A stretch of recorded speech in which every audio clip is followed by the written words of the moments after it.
Hello, hello, good morning.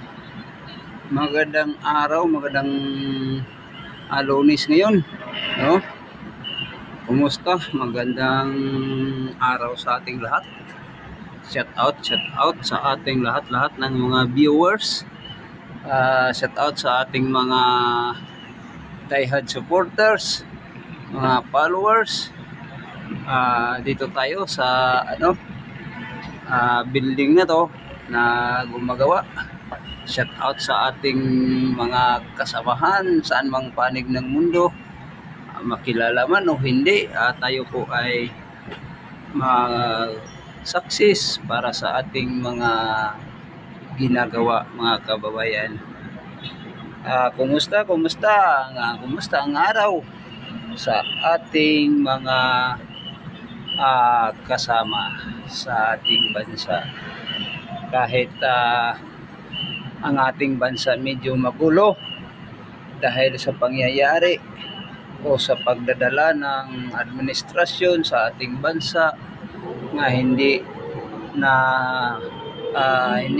ayon sa ating konstitusyon, no, mga kababayan, dahil ang ating konstitusyon ay ginagamit nila para madagdagan ang kapangyarihan nila, pero sa katotohanan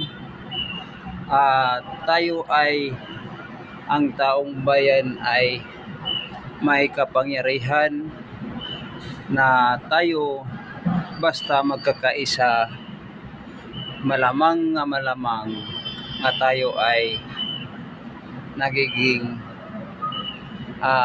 batayan o masusundan sa ating mga ibang tao na hindi nila alam kung anong nangyayari sa ating bansa.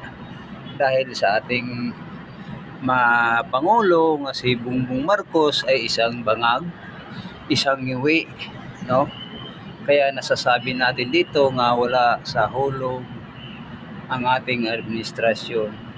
Gigamit nila ang konstitusyon dahil para marami nilang masasabi nga sila ay ang mayroong alam. Kahit sila ay naging presidente, hindi sila karapat-dapat magpresidente, mga kababayan, dahil ang pangyayari sa ating bansa wala talaga. Kulang, hindi kagaya kay Duterte, Sara Duterte, Tatay Digong, no? Nga talagang makabayan, makatao ang ating dating Pangulong Presidente si Rodrigo Roa Duterte, no? Mag-comment kayo.